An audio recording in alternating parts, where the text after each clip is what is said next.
Hey, everybody. Happy Friday afternoon. We are back for the stream and ready to kick off the week for a fantastic weekend. I am so grateful for each and every one of you for yesterday. If you guys missed it, we didn't do a stream yesterday afternoon because I was literally dying from like the worst migraine I've had in a very long time. Ever since I quit taking hormonal birth control about 2 years ago, I haven't had that many migraines. I used to get them all the time, and I talk about that a lot whenever we break down birth control on the stream, but I haven't gotten one like naturally occurring in a long time, several months. I can't even remember the last like true migraine I had. Yesterday was rough. We're just going to put it that way. So staring into bright lights and talking really loudly and doing all of that just wasn't going to cut it yesterday, but I am feeling so much better. And a lot of that is thanks to your guys' patience in moving forward the subject we were going to cover yesterday on the stream for today. So all of that to be said, today's going to be super fun because we have a double header stream today. What does that mean? We're going to talk about two major stories instead of just one, which I'm really excited about, and we will stream for at least 2 hours. So prepare to be really sick of me, and I hope you guys make it all the way to the end. We're gonna have ourselves a really fun, fantastic weekend kickoff right here on the stream. All of that to be said, let me know who you guys are and where you are watching from, especially if you are new around here. We had a couple of videos go mega viral on Instagram and on TikTok this week. So if you are joining us from the link in my bio on either of those platforms until we can stream over there, welcome. We are so glad that you're here. We're happy to meet you.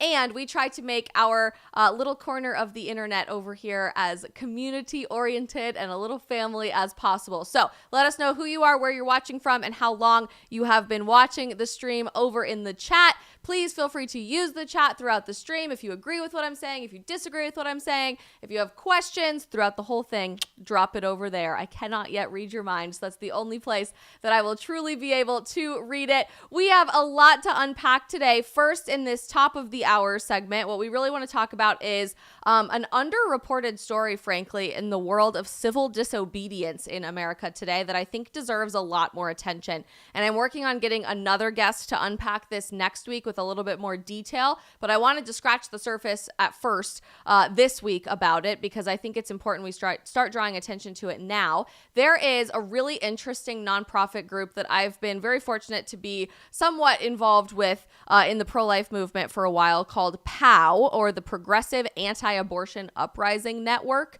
This group is super interesting in that they shatter the expectation that you have to be a Christian, that you have to be Catholic, that you have to be conservative or vote for the Republican Party in order to be a pro-lifer and to advocate for pro-life in a really loud activist style way. These are progressives, so leftists typically, who would consider themselves to be extremely pro-life and outspoken about the things that they believe in and doing a lot of the same activism that Students for Life and Live Action and a lot of those other great organizations do as well. 5 of their activists have been arrested.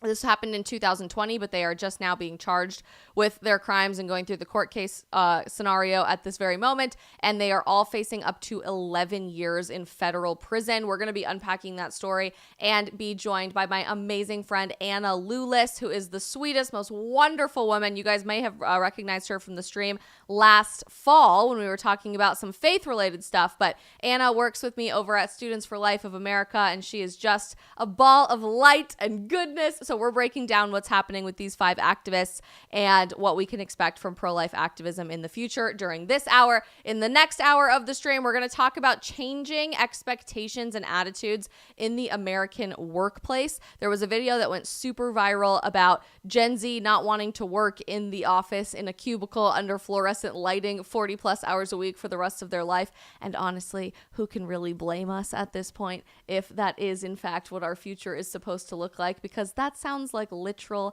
hell on earth. I don't know, just me. But why I think it's interesting that Gen Xers and baby boomers have such a disdain for Gen Z's approach to the workplace, and why I think it's amazing that we are changing it for the better. So that's your little overview. We're going to jump right in and say hi to some people in the live chat. So start dropping a little introduction to who you are if you haven't already. But before we do that, I want to give a huge shout out to today's first sponsor of the stream, our friends over at Public Square. You guys know them, you guys love them, but if you don't, Public Square is a network of 65,000 plus small businesses in America, all of which you can confidently know share your values of being pro-life, pro-freedom, pro-family, and more. Public Square puts everything in the same place, kind of like Amazon, so that it's really easy to navigate when you're looking for a clothing company or somebody to make food for you or someone to help you plan your vacation or do your taxes. All those small businesses are right here on Public Square, and you can check them out on their website database at publicsq.com,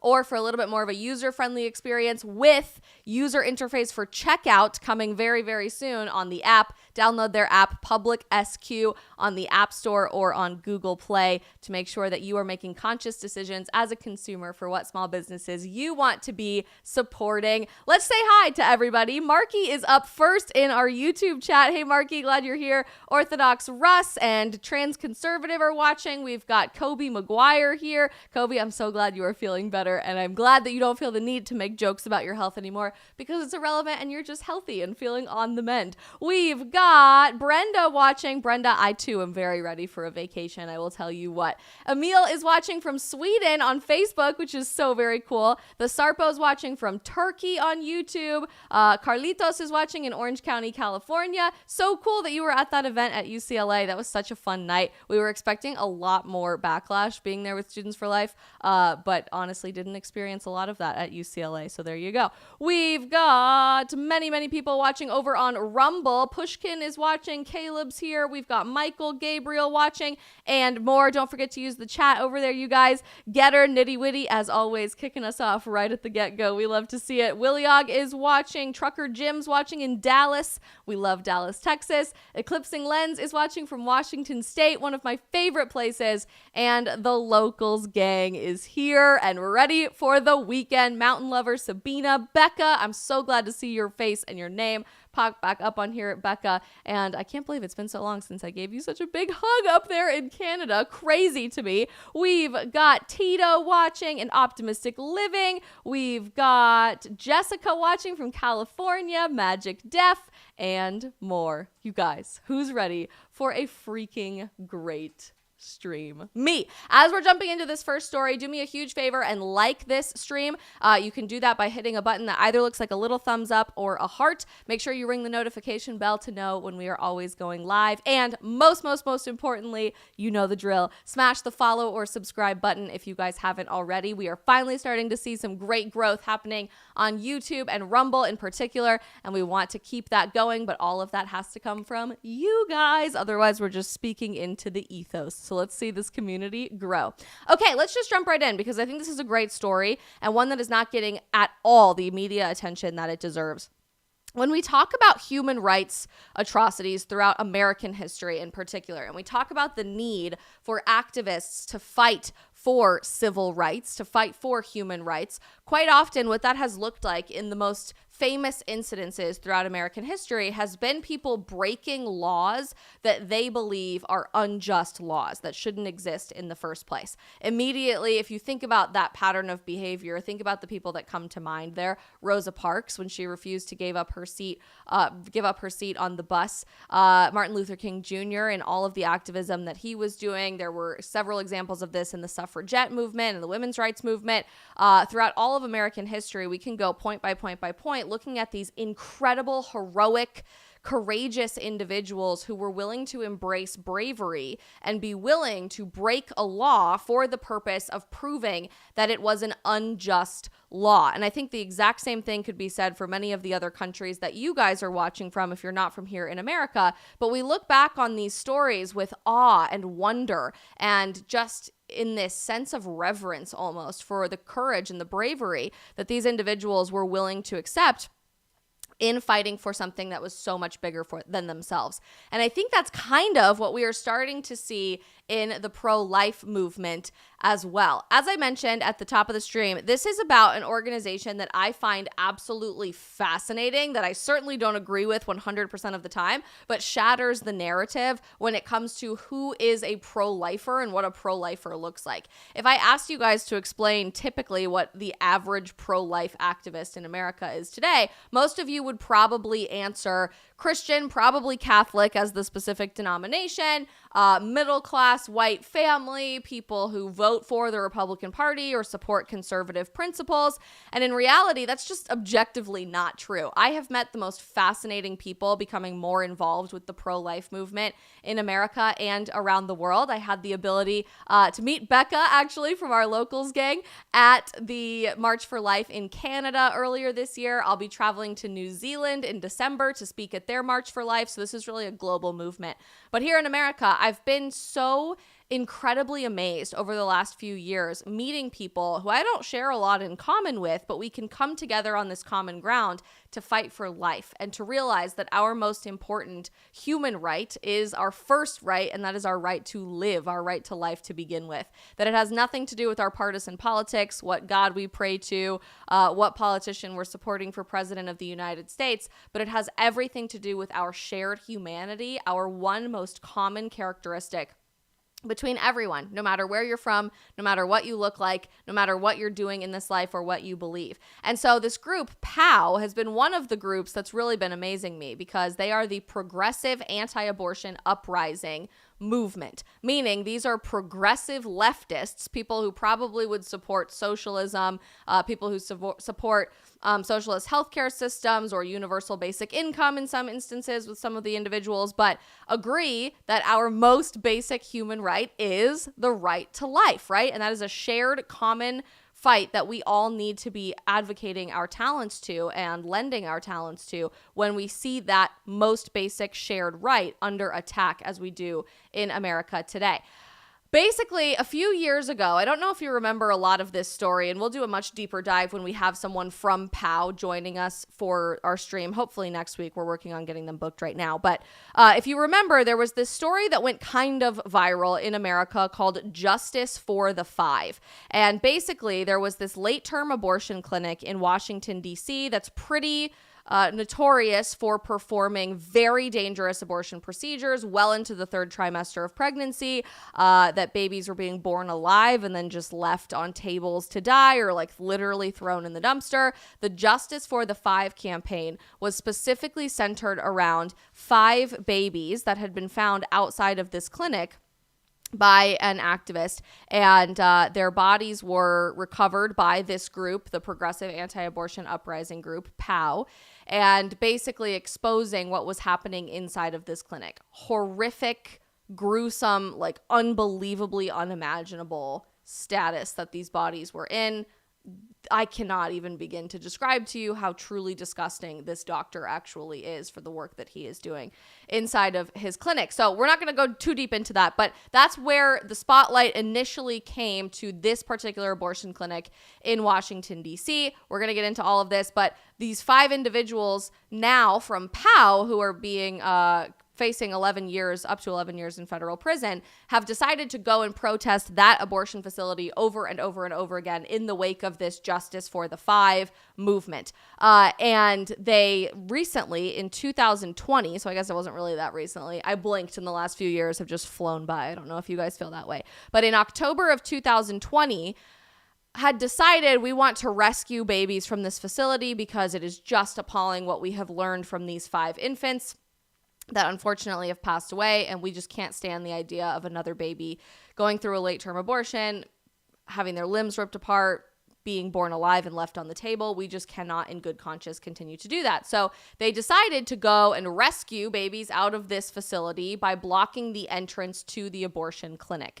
5 individuals were arrested. This was in October of 2020. They are just now going through the court's process for what that's going to mean for their punishment, because they did willfully break a law called the FACE Act, the Freedom of Access to Clinical Entrances Act. And we're going to unpack that here in just a second as well. And now they are facing up to 11 years in federal prison. They are in custody. They are behind bars literally as we speak, these 5 people. I've met one of them, and she is a wonderful, wonderful woman. And it's very sad to know that this is what they are facing. But there's just the overview for what's really going on. Catholic News Agency does a fantastic job sharing a lot of these stories that are unfortunately not uncovered by the mainstream media very much. And so I really enjoyed their breakdown of it. So let's dive in, get some more thoughts about this here on social media, what Powell is saying from their activists behind bars. And then we're going to welcome in my awesome friend Anna, who works with Students for Life, for her 2 cents on the issue. This was published just a few days ago at the end of August, but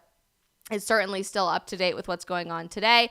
As I mentioned, these 5 pro-life activists in October of 2020 were convicted at the end of August, so about a week ago, of felony charges for violating the Freedom of Access to Clinical Entrances Act, or the FACE Act. Lauren Handy is the person who I've met. I did a nice little video with her at the March for Life that went pretty viral on social media, but she's their director of activism for the progressive anti-abortion uprising group.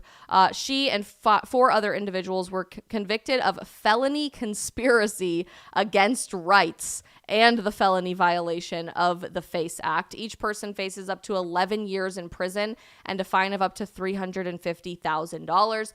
Like I said, I want you to keep in the back of your mind, the story that I want you to keep repeating is the story of willfully breaking laws because they are unjust, to bring attention to these unjust laws that they shouldn't be the law to begin with. Just because something is legal doesn't mean that something is right. And I think we keep forgetting that in American culture today because we are so obsessed with following the letter of the law. We are so obsessed with law and order.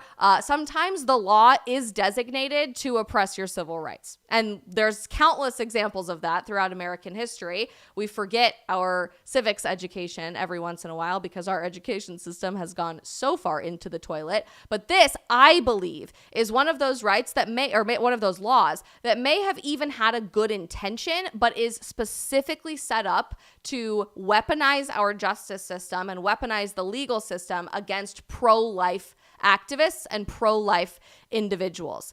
So this FACE Act, the Freedom of Access to Clinical Entrances Act, was signed into law in 1994 by President Bill Clinton.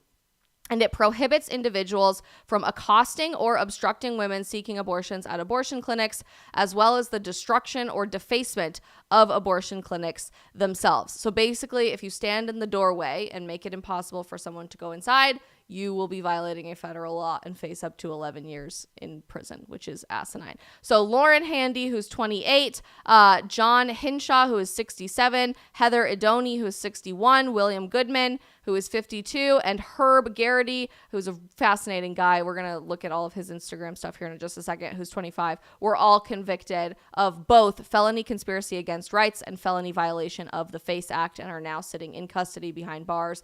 The Department of Justice claims the activists engaged in a conspiracy to create a blockade at the Cesare Sant'Angelo abortion facility. That's where those 5 babies for the Justice for the 5 campaign that you may have heard about before were found in just the most sickening, grotesque state. I can't even begin to explain it to you. We don't have time to go through it on the stream today, but if you have time to go research it on your own, please do. Creating a blockade at this facility and preventing the clinic from offering services. A news release from the DOJ stated that the activists used physical obstruction to injure, intimidate, and interfere with the clinic's employees and a patient because they were providing or obtaining reproductive health services. According to the DOJ, 4 of the 5 activists who were convicted, along with others, forcefully entered the clinic and set about blockading 2 clinic doors using their bodies, furniture, chains, and ropes. The news release added that the activities were live streamed. Lauren Handy, who organized the demonstration, testified in court that she viewed an undercover video of the facility released by Live Action that she believed showed abortionists refusing to offer care to a child who had survived an abortion attempt. If you are familiar at all with the Justice for the 5 campaign, you probably have seen this video, but if you haven't already, there was an undercover video that came out from the Cesare Santangelo abortion clinic in Washington, D.C., that a baby had been born alive, and the physicians and the nurses working there refused to try to keep that baby alive. They refused to offer care to that baby, and they essentially just left it to die, which is absolutely sickening and horrifying to try to wrap your brain around. Her lawyers argued that Handy was not trying to halt reproductive health care, but was instead motivated by her belief that illegal activities were taking place at the facility, like leaving a baby who was born alive to die on a table. All 5 defendants were immediately incarcerated, although their official sentencing has yet to take place. In an unexpected twist, the court found that because violation of the FACE Act was a crime of violence, all 5 defendants must immediately be incarcerated, said a senior counsel at the Thomas More Society in a statement. The irony being here that these 5 individuals were blocking the door to try to prevent violence from happening. Right? These 5 people were blocking the door, and you can agree with whether or not this was the right decision or not. I think we can go back and forth on that a million times, but they were blocking the door because they didn't want violence against an innocent infant child who likely would be born alive in this facility and then killed or tortured or left to die on their own naturally. And they are the ones being accused of violence under the law and immediately incarcerated and put behind bars. The defendants were led out of the courtroom by an army of U.S. Marshals. This is an outrage, and the one thing the defendants had really agreed upon was to remain nonviolent. The real violence is what happens during the abortion procedure. The Thomas More Society, that Catholic law firm, is representing Lauren in the criminal case. Another lawyer from the Thomas More Society said in a statement that they plan to appeal whatever conviction she receives. We are, of course, disappointed with the outcome. She's been condemned for her efforts to try to protect the lives of innocent preborn human beings. We are preparing an appeal and will continue to defend those who fight for life against a DOJ that seems intent on prosecuting those who decry abortion and present it as it is, the intentional killing of children in utero. The founder of Powell said in a post on Twitter that the conviction means that in America it is illegal to peacefully and nonviolently protest infanticide. These rescuers were protecting babies born alive and killed by notorious abortionist Cesare Santangelo, but Biden's feds didn't come for the violent criminal. They came for the nonviolent, peaceful activists. Because of our commitment to both nonviolence and civil disobedience is what makes us grow. Obviously, the pro-life community is super outraged about what is going on. We are rallying behind these 5 individuals because 11 years in federal prison for blocking a doorway to prevent infanticide from happening is only possible in a country where rapists spend an average of like 14 years in prison, where child molesters are being let out of prison in places like California because they're reformed, they're different people now, it's okay, they're going to be reintegrated as a productive member of society. But if you try to prevent child neglect and child abuse and literal infanticide, you are the crazy, violent criminal that needs to be immediately thrown behind bars. Alex Padron just dropped in our locals chat, the DOJ is a joke. Yeah, of course the DOJ is an absolute joke. We live in a 2-tiered justice system, period, end of story. And if it's not incredibly obvious to you that that is the case, this is true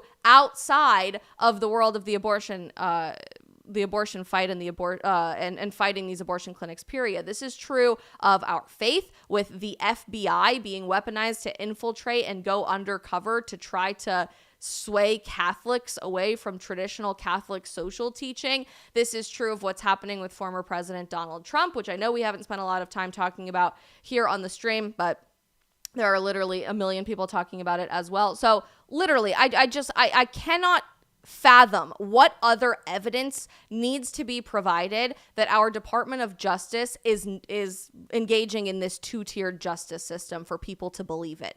How many more examples do we need to bring to fruition for people to realize that the DOJ has nothing to do with justice, but instead has everything to do with weaponizing the power of the government against political dissidents or against people fighting for objective human and civil rights?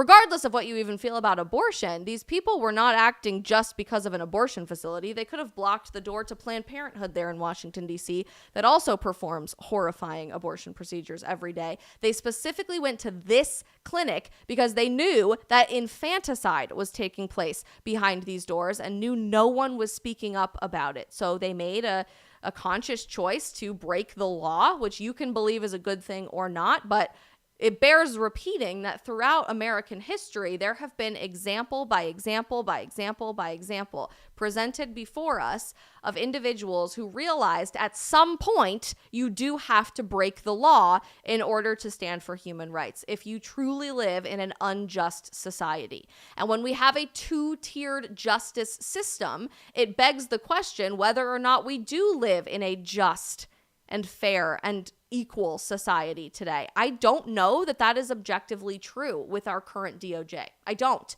I certainly don't believe that's true with the FBI. I certainly don't believe that's true with our elections and how that's currently being handled going into 2024. And as this continues expanding, I certainly don't believe that for the pro-life community anymore. This reminds me a lot, by the way, of the story we unpacked from the UK last week when I was in Colorado of the man in England who was arrested for standing outside of an abortion facility, not even looking at the building, facing the other direction, closing his eyes and praying for his unborn child that they had obtained an abortion for 20 years prior. And they arrested this man and are now pressing felony criminal charges against him for intimidating people by silently closing his eyes and praying for his own child outside of an abortion facility. I think the law is really going in this direction where more and more laws are going to be implemented and passed and certainly weaponized against people who don't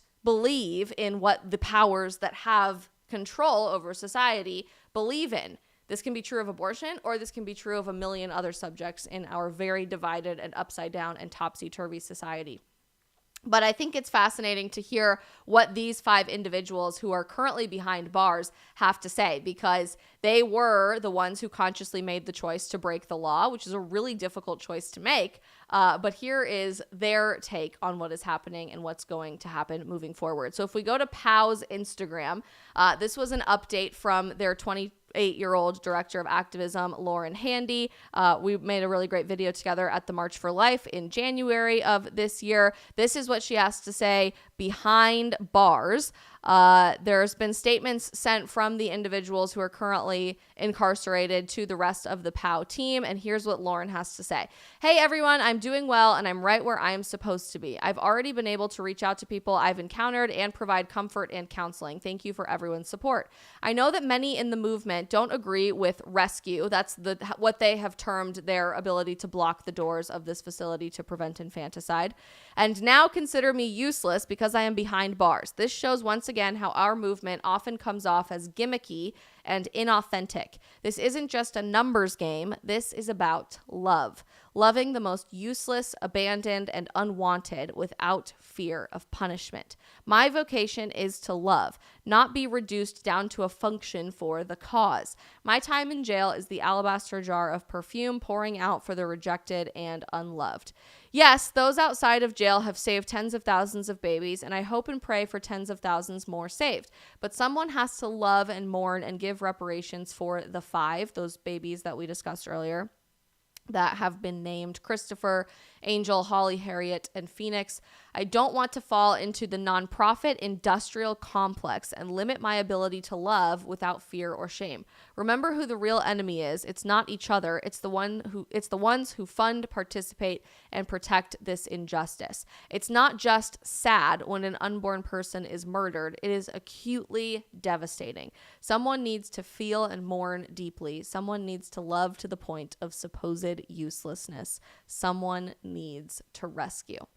I thought how she phrased that was just so unbelievably profound, because quite often I think when we're in any sort of movement, particularly a political movement, you see a win or a loss as a law being passed or a specific action that you were able to accomplish with your own two hands or your own feet on the ground. But the pro-life movement has been able to be successful over time and not lose sight of the light at the end of the tunnel over spans of 50 years, for example, which is how long it took for Roe v. Wade to be overturned. I think because people have been so in tune with their heart, with knowing that we know deep down as human beings, this is wrong because there's humanity in that person that has not been born, that we are now killing because they were an inconvenience to us. We lose that sense of shared humanity far too often. And maybe it's because we've convinced ourselves that feelings are weak or feelings are somehow not effectual in changing policy, or that being in touch with your emotions is somehow this like silly, childish thing to do, when in reality, we were given emotions by God for a reason. We were given emotions to know the difference between right and wrong, to listen to our intuition, and to be able to understand when something is devastating and something is that sad, it is that sad for a reason. We get upset and we cry and we are heartbroken over stories like this for a reason, because these were people just like you and me, who have the same capacity to love, to cry, to be heartbroken, to eat yummy food, to go on adventures, to fall in love just as anyone else. And they deserve the opportunity to be born just as much as anyone else. I also find it fascinating that out of basically nowhere, the media industrial complex has been spinning this story and this agenda that I've never heard before, but are now trying to convince us basically out of nowhere that nobody is supporting late-term abortion or infanticide, which I've never heard before until the last few weeks. But I don't know about you guys. I'm sure you've come across some of these clips. I have just seen clip after clip after clip, largely on TikTok, actually, exposing the mainstream media for this. There was an interview with Ron DeSantis, for example, in the Today Show about his presidential campaign. And the host of the Today Show said, "I'm just going to have to stop you right there. There is not a shred of evidence. There is no evidence at all that any Democrat is supporting late-term abortion." And I've now heard this on basically all of the cable news stations. I've heard this from politicians. I've heard this from influencers. Yes, they are gaslighting us, you guys are all saying in the chat, because literally these are the same people who 6 months ago keep saying late-term abortion is a human right. Late-term abortion is women's healthcare. Late-term abortion is our most shared women's right that we have to protect constitutionally. And states like Colorado, where I grew up, or California, or Maryland, are actually essentially legalizing infanticide because there's this gray area in the law for the perinatal stage of birth, in or around birth, that theoretically an abortion could be procured and practiced, when basically that's talking about babies who are already born and you perform an abortion on them so they are alive and then they die. So what would we call that? Infanticide. We would call that infanticide. But all of the media now, right into 2024, right on schedule as we're starting to pay attention to the next election, are trying to cover this up and say nobody is supporting late-term abortion. That's not happening anywhere. Nobody is even obtaining those services anywhere. And then we see clinics like this that are performing late-term abortions. They are performing partial birth abortions, and leaked footage from inside of their four walls suggests that actual infanticide is occurring as well. And when certain activists try to bring attention to this, they are the ones facing 11 years in prison instead of the doctors who have an obligation to do no harm per the Hippocratic oath that they took in becoming a physician, instead letting innocent children die or even killing them because they were an inconvenience to us, which is so unbelievably disgusting. So I mentioned all of this because I really think that the law is evolving and changing right before our very eyes. We typically view civil disobedience as our right, as something that we have an inherent right to do that the government cannot infringe upon. And we always have this First Amendment. We always have our freedom of speech. We always have the ability to speak our mind, and nobody can really say anything about it within the realm of American policy and politics. But at what point is it not our right anymore? It's a question that bears asking, because what if the law no longer protects your rights to freedom of expression?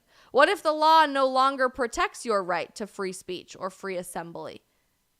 What if there are going to be a lot more laws that follow the lead of this FACE Act that make it illegal for you to stand outside and pray? What if the March for Life was no longer protected under U.S. constitutional law as freedom of assembly and freedom of speech?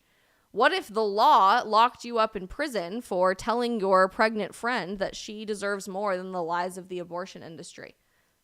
In places like Colorado, this is already being considered. Where I grew up, they're saying that pregnancy resource centers who provide false information about abortion should face criminal charges. Well, what's false information? Who determines what's false and what's not? Are we even allowed to suggest services other than abortion when we're talking about women's pregnancy? Or is that going to be clinical misinformation that lands you behind bars rather than doing your job as a healthcare practitioner and providing all of the information humanly possible for women to be able to make an informed decision? What if the law doesn't guarantee our rights anymore? The idea of the First Amendment and constitutional law in and of itself is a fascinating concept because it really hasn't been around for that long. We take it for granted in America today because we're a pretty well-established country. Within our lifetime, we have been, I don't know that we still are, but we have been the world's superpower in pretty much anything, so we can give the metaphorical middle finger to anybody else. But we're watching our civil rights and our human rights and our God-given rights that are supposed to be protected from the government slowly be stripped away by the government, especially in a post-2020 America. And we basically have nothing to say about it, probably because we continue to take all of these rights for granted. But what happens if we live in a country where they're no longer protected? At some point, there is potentially a future where we all do have to answer the question, when will I be okay with breaking the law because it's the right thing to do, rather than I always have to follow the letter of the law in order to be a good citizen of society? And don't hear me today saying that as, please go break the law right now. To the contrary, I don't think that that's the right approach for many people. And we aren't there currently today in 2023 with all of these laws being stacked against us. We still do have freedom of expression. We still do have freedom of assembly and freedom of speech and freedom of worship, but we might not very, very soon. It's incredibly obvious to me that we might not very soon. We are very quickly losing our ability to freely express ourselves here and on platforms like the ones we are streaming on right now. We are very quickly losing our ability to worship freely if another disease comes along and we can't go to church because the government says that you can't. Or if your denomination doesn't fit the agenda of the people in power, so they send the FBI into your parish to check how often you're going to mass. We might lose the ability to freely assemble in groups of people for marches and for peaceful protests if our opinions and our beliefs and values don't align with whoever's sitting in the Oval Office or whoever has control of the U.S. House and the U.S. Senate. This is a reality that I think we really aren't prepared to approach because we've taken things for granted for far too long when it comes to our civil rights. But if we can strip away our most basic human right, the right to life, anything can be stripped away. Your right to defend yourself, your right to privacy, your right to educate your kids however you want, your right to freedom of speech. Those things can all be taken away if we can convince a culture that your right to life, the very first right, can be taken away and degraded and mocked and paraded in front of the entire world to see. Are we prepared for a government that doesn't protect our rights anymore? Because we're getting there, if we aren't already there. And rather than just amending the Constitution to make it happen, we just pass new laws to make it happen that the average person isn't aware of and doesn't take the time to research and doesn't understand the ramifications of. So understanding deeply the laws like the FACE Act, which I encourage you guys to go check it out, are important. Understanding what your rights are in your state, in your city, and certainly in our country is hugely important as this becomes a more heated issue and as every issue continues to divide us further and further and further. If we lack the capacity to make our values and our voices heard, but even beyond that, to speak objective truth, to uncover horrifying human rights atrocities happening in our own country that did happen and bring that to the attention of the public, then we really don't live in a free society anymore. So I will be praying for these 5 individuals with everything I've got. I think 11 years in prison for each one of them is absolutely ridiculous when the average child rapist is spending like 14 years in prison in America and typically just gets let out early on good behavior so that they can repeat their same behavior over and over again. When California is letting homicidal maniacs out of their prisons because it's better for them to just be in society. But sure, we'll charge you who blocked a doorway for a few hours $350,000 and put you behind bars in a federal prison for 11 years. Unbelievably ridiculous. As I mentioned, we are working on getting someone from the Powell team on the stream next week to unpack next steps and what's going on in the case for these 5 individuals. But you can check them out on social media at PAAW, the Progressive Anti-Abortion Uprising. Super interesting group. And just send them some messages of encouragement and continue praying for them because ultimately, yes, we disagree on a million different things politically. We disagree on a million different things religiously. But I find it so beautiful and encouraging and hopeful, full of hope, that I can find someone that I disagree on 99% of things with, but we can come together to fight for our most commonly shared human characteristic, and that is the fact that we are all alive, right? We all have that same humanity in us, and we need to band together and link arms now to fight for this more than ever. I'm now going to transition gears a little bit and welcome my very sweet friend into the stream. Many of you probably are familiar with Anna Lulis. She works for Students for Life of America. She's been on my stream once before to talk about some faith stuff, but we do a lot of work together in the pro-life movement, and I thought it would be really fun to have Anna on to unpack what's really going on behind the scenes here, how this ties into the justice for the 5 with the babies that were found at this facility it was October 2020. It was right around the same time as when they decided to block the door. So in 2020, and generally what this means for the pro-life movement and activism moving forward. As I'm sure you can imagine, Anna is a hugely busy girl. So we actually pre-recorded this interview this morning. So it's from a few hours ago, but I'll be here hanging out in the chat for the next 35 minutes or so while we chat, and excited to give you her take on everything that is going on. So without further ado, please join me in welcoming my very sweet, amazing friend Anna Lulis into the stream. Anna, thank you so much for joining us on the stream today. It's been a while since you've been on the stream. I think we last did something, last fall, maybe like last winter. Yeah. So this is really crazy to me that it's been this long, but you are one of my dearest and nearest friends. I absolutely adore you. And we have known each other for a long time through the pro-life movement. I'm super excited that you are here to be as a voice for so many of these people that we're not hearing their story in such an important case going on right now. So let's just jump right in and get started as an overview. Can you tell us what is happening to a handful of activists right now who were doing everything they could to try to save lives and now find our legal system weaponized against them? Yeah, for sure. So there are these 5 pro-life activists that are currently facing up to 11 years in federal prison for simply blocking access to a late-term abortion facility in Washington, D.C. And we know it's a late-term abortion facility because 5 baby bodies were found that essentially could have survived outside the womb.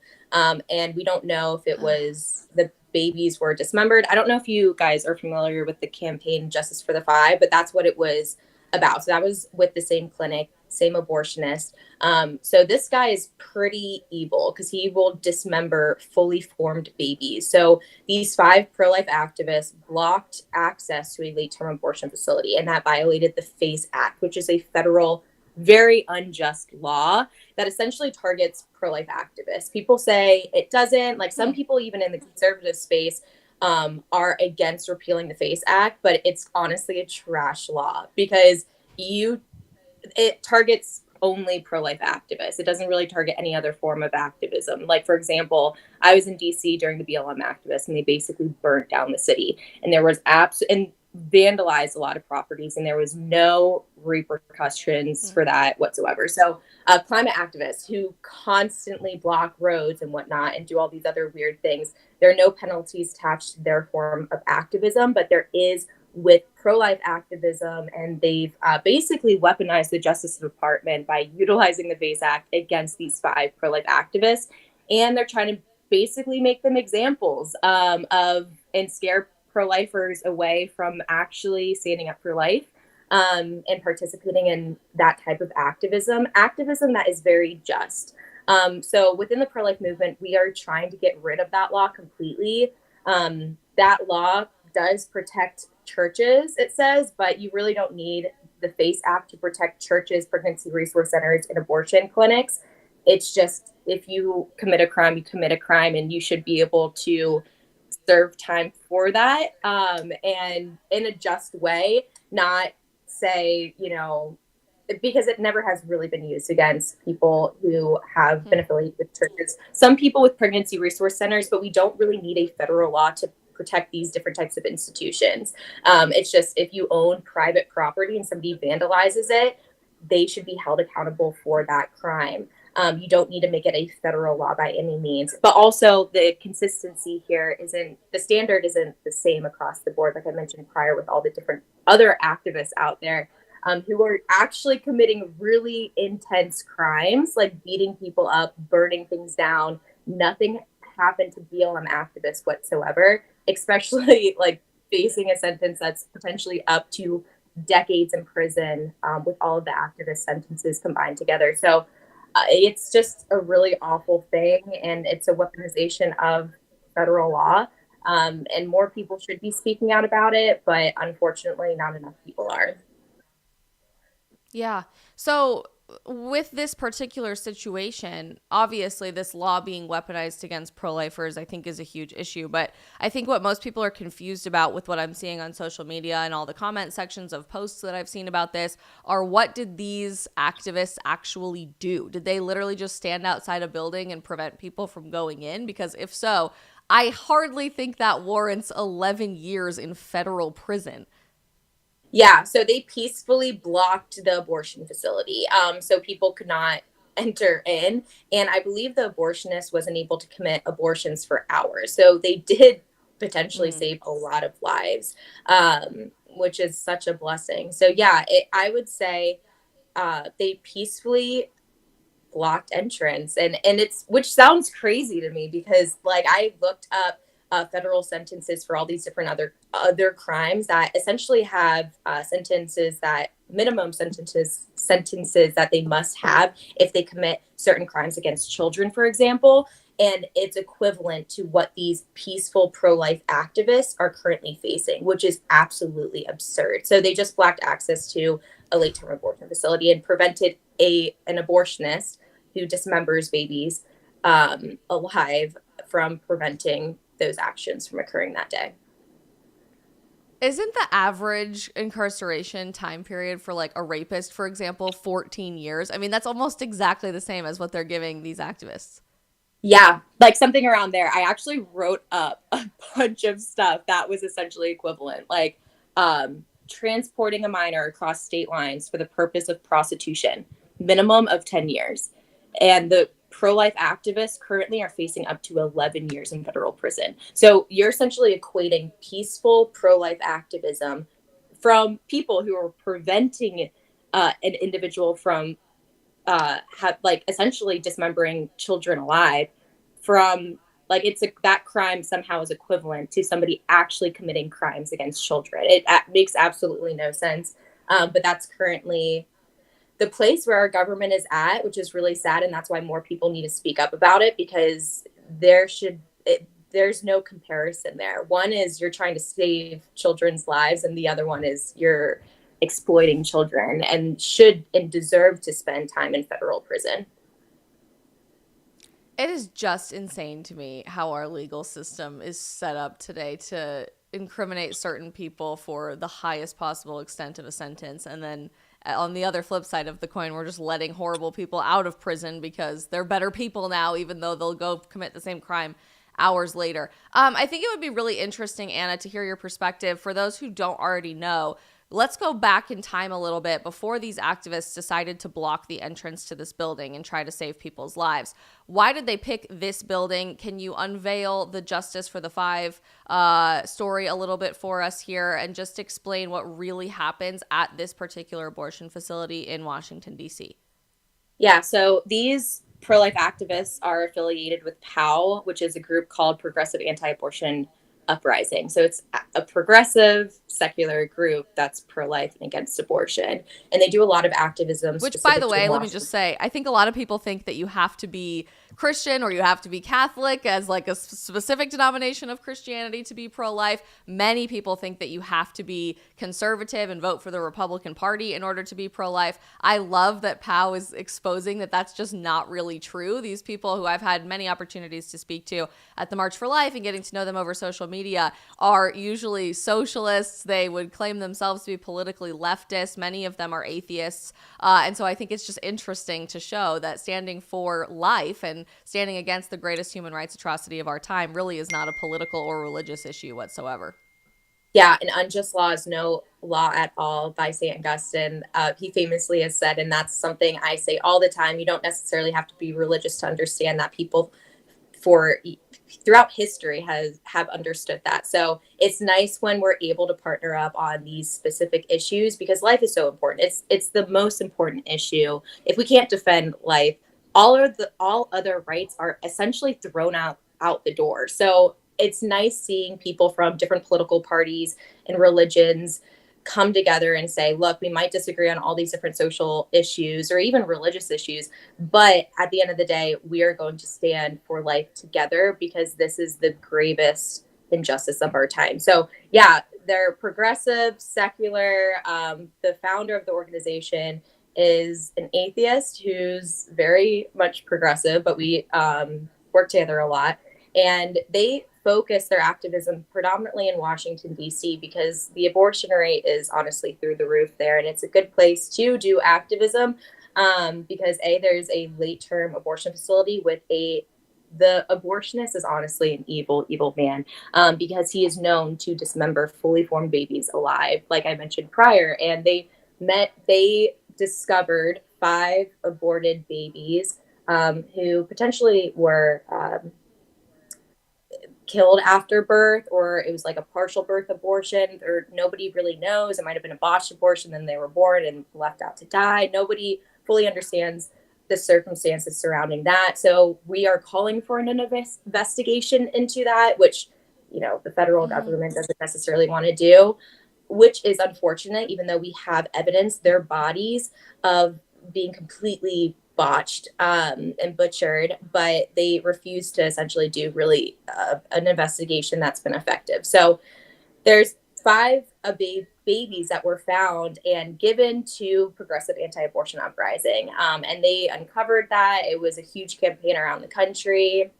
Different pro-life organizations were talking about it. Students for Life of America, Live Action, Powell, calling for an investigation. And so that kind of opened a lot of people's eyes to the horrors of A, late-term abortion, but B, that late-term abortion facility. So these 5 pro-life activists just knew that prior to even getting those babies in the first place. So they did a lot of activism outside of this late-term abortion facility for years. And this happened in 2020, but they're just getting sentenced now. So they've been doing it for quite some time, but the federal government has honestly been weaponized against people who just don't agree with them politically. So if we don't hold the ideology that they hold and uplift within our society currently, they've been going after a lot of people who essentially disagree with that. So, and that is seen here with the 5 pro-life activists. So they went after them pretty hard, and then they're facing currently up to 11 years in federal prison. But I honestly think this backfired because it's highlighting this abortion facility more. It's highlighting the horrors of late-term abortion more than if this never really occurred in the first place. So slowly but surely, they've been attacking that abortion facility, and I think it's been fairly effective they're just being unjustly charged right now with decades combined in federal prison, which is awful. Yeah. So, first of all, I just think it's really beautiful that these 5 babies are now mirrored with these 5 activists. Like, how poetic and fascinating, just from a storytelling perspective. Obviously, horrifyingly tragic situation, but just goes to show you that you can make a really big impact, even as a small group of people, drawing attention to a story that otherwise never would have come to the light. And I think that's really the story of pro-life activism today, right? We talk a lot about what we do to keep fighting for life in a post-Roe v. Wade America. What does it mean to try to make abortion not just illegal, but unthinkable in this country? And I think exposing the horrors of what happens behind closed doors is a really great place to start, right? Even if you're not the one leaking a story, even if you're not the one blocking entrance to a building, which are very heroic acts, but if you take the time to research these things and understand what's really going on, you have a superpower that the people in power really do not want you to tap into, and they certainly don't want you to keep drawing attention to. And I see that so much going into the 2024 campaign trail right now, because I see countless media talking heads and people in traditional cable television news in particular making this claim out of nowhere that I've never heard before, by the way, that nobody, especially no Democrats, are supporting or advocating for late-term abortion in America. And they try to tell us that this building absolutely isn't doing any of these things that people are saying that it is. There are no late-term abortion facilities that are being advocated for or supported by politicians. It's insane to me that we are repeating this lie over and over and over again in the media. The Today Show just reinforced that lie, interviewing Ron DeSantis about his presidential campaign a few days ago. So this isn't like average people on social media is telling you this. This is like CNN, MSNBC, the Today Show, the most powerful media voices in the market today, trying to all of a sudden, coincidentally, all around the timing of a case like this, try to make the case that nobody politically is supporting or is even aware of late-term abortion happening in America. Where do you think that lie is coming from? And do you think that they are nervous that people are starting to expose what is really happening with partial birth abortions, with botched abortions in the 3rd trimester, with babies being born alive? Where is all of this stemming from? Yeah, I think it's because they're afraid of the reality of abortion and people finding out about that and then being against it. And people will vote specifically on that issue. And that's something they're terrified of. So I think they're trying, not think, I know, they're trying to silence pro-life activism right now. And they're using these 5 pro-life activists as examples of, if you do this, if you go against us, if you try to expose this reality, we will punish you very, very severely, unlike anything we've ever done to activists previously, unless it was like something affiliated with the civil rights, because I know like a lot of their activists went through incredible struggles with the federal government as well. So I would say they're just scared of the reality of abortion and people seeing it, being exposed to it, and then voting accordingly. And that's something they want to keep under the rug. So they're going after these 5 pro-life activists, utilizing them as examples and scaring people away from doing pro-life activism. You don't have to block late-term abortion facilities, though, to be a pro-life activist, I must say. You don't have to break a law for activism. These people were progressives, and they just saw that as an opportunity to do activism in a way that other people may choose not to do. I would say try to do it. Please just like don't break laws. I don't want people to be sent to federal prison right now. However, there is a federal law right now that's targeting pro-lifers and jeopardizing our freedom of speech. And no other activists have been targeted so far. And I think it's because the media knows what abortion is, knows the reality of abortion. I don't believe the lie of it's just a clump of cells. Nobody knows when human life begins. I think we all know, just nobody really wants to admit it. And that's why they don't want people to think there's no late-term abortion. That's a super radical view when there clearly is late-term abortion going on. And that was exposed, and they didn't like that so much. So they went after these 5 pro-life activists. All over the world, but including here in America today, I think we're seeing the law, period, not even just this one aspect of the law with the FACE Act, but the justice system being weaponized against pro-lifers. Students for Life had a few activists arrested in the last few years, and I'm hoping you can tell us a little bit more about that.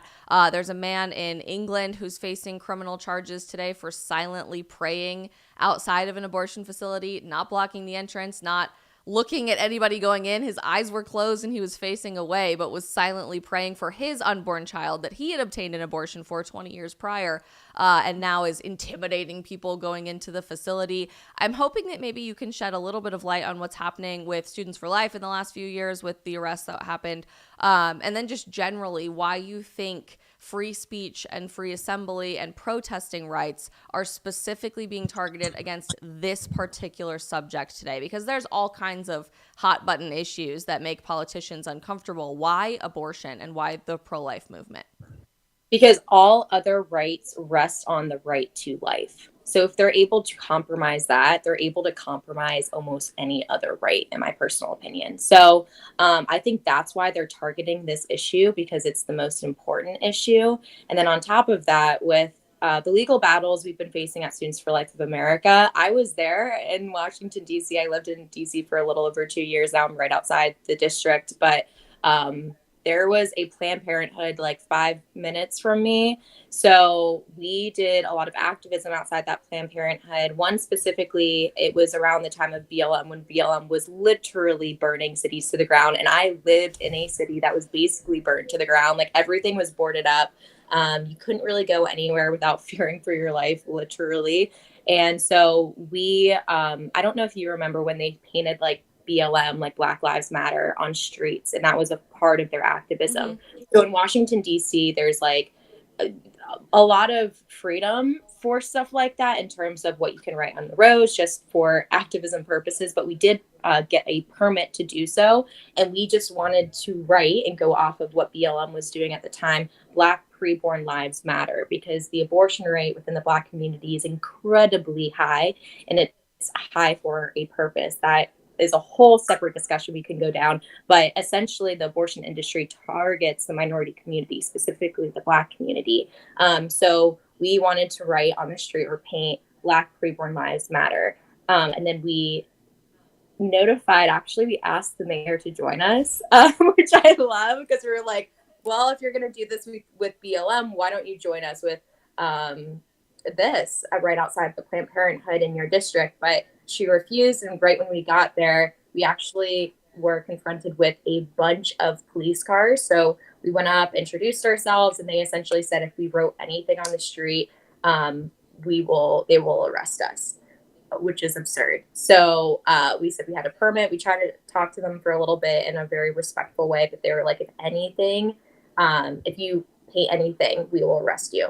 So essentially, we brought chalk as well, because a lot of times before people walk into abortion facilities, they're looking down. So a lot of pro-life activists will write with chalk, like choose life, I'm here to talk, all these encouraging messages to prevent them from going into that abortion facility. And that's a common practice people do almost every single Saturday around the country. So we brought chalk as well, just because. And we were like, well, this is definitely legal. You don't even need a permit for this. But then a police officer came over and was like, if you write anything on the ground, we will arrest you. But we were like, this is our First Amendment right. Like, we are allowed to have the freedom of speech. We are allowed to assemble. We are allowed to write chalk on a sidewalk encouraging people not to go into an abortion facility. That is our right. It was just super hypocritical at the time, because you had BLM activists literally burning things down, and like everything was boarded up because of them. And then for us, they were afraid of us just simply writing with chalk on the ground that could potentially inhibit an abortion that day. So we ended up doing so anyways. And we had 2 people arrested because of it. And then a bunch of legal battles followed suit afterwards. But I must say the difference between our legal battle and Powell's legal battle is that we did not intend to break the law, and we didn't really break the law at all. They weaponized and abused their power that day. For us, there was no law technically broken, where Powell did actually break a federal law. It was it's an unjust law and it should be repealed. But we didn't go to that Planned Parenthood that morning with the intention of breaking the law. We did everything legally by getting a permit and whatnot. Just unfortunately, the events that occurred were super unexpected, but we fought it in court and won, which is awesome. But it's like, yeah, we've just been struggling a lot with police in DC, clearly, in terms of just being able to do activism in general, pro-life activism. But there is a clear distinction between ours and Powell, but we still think how Powell, the activists affiliated with Powell, we think that law is incredibly unjust, and the persecution that they're facing right now is incredibly immoral as well. I think that delineation is important and worth exploring a little bit here between not breaking the law and still having the legal system weaponized against you. Thank God all of those charges eventually ended up being dropped and you guys won your legal battle. But then you come up at some point when there is such a strong injustice that is legal in America, where you have to start making a decision either as an individual or as a movement. Should we break this law intentionally, knowing that it is an unjust law, to bring attention to it, to try to get it repealed, to try to bring awareness to what's going on? Obviously, that's not a question that is universal. That is a very individualistic question, but it reminds me a lot of the suffragette movement, of the civil rights movement. I mean, we could go example by example through American history of where civil disobedience had to figure out where to cross that line. At what point do we intentionally break a law, like Rosa Parks refusing to give up her seat on the bus, like everything that we saw with Martin Luther King Jr. and his incredible activism during the civil rights movement, to know that there will be a future beyond this law if we continue speaking up. How do you think that the pro-life movement is going to continue approaching this in the future? And do you think that more individuals breaking unjust laws intentionally and drawing more attention to this could lead to a societal and cultural change over this issue? Yes, I think it depends. I think there's ways to go around. I don't think you necessarily need to break a law. I think that's what I'm trying to say. You don't have to break the law right now. However, I do think you've seen throughout history, there has been a point where you have had to, in order to make a change, make a difference. And has been effective. I think sometimes it's not effective. You can be very effective not being in a jail cell, but some people, and that's really on an individual basis, have felt the need to break laws in the past for social issues. And I think what they've done is very honorable. But I also don't want to encourage people to break the law, because right now you would face, if you did do that, you would essentially be facing potentially up to 11 years in federal prison. And I really don't wish that upon anyone, especially because I think the law is so unjust. I would say what we need to do now is go after incredibly immoral laws like that and take them down and don't apologize for it. I think the pro-life movement right now is struggling with, like, how do we deal with this situation, because we don't want people to start breaking laws left and right in order for this one issue. I think it is the most important issue. I think you can be very effective without having to break the FACE Act. I think we should still target the FACE Act, take it down, repeal it. You don't need to replace it, in my personal opinion, and encourage people to still speak your mind, know the law. So when you go somewhere, like in Washington, D.C., when we were chalking outside of Planned Parenthood and got arrested for that, we knew the law. We knew this is not illegal. We are allowed to do this. We have the freedom of speech. Right now, thankfully, I would say there are enough people on our side who would recognize that and say that's crazy if they actually got penalized further for just simply chalking on the sidewalk pro-life messages. I think enough people would rally around you where they wouldn't necessarily do anything with you.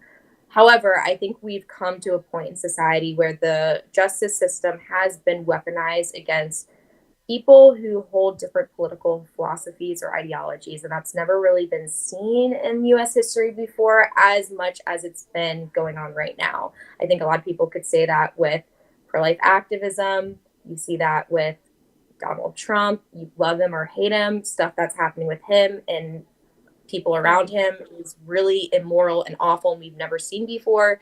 So I think you have a weaponization of the Justice Department, and they want to go after people who don't agree with them, who are exposing certain things that people who have a lot of power don't want to be exposed to the general public. So I think if it gets worse, there's going to be a time where people are going to have to choose, do we break the law now?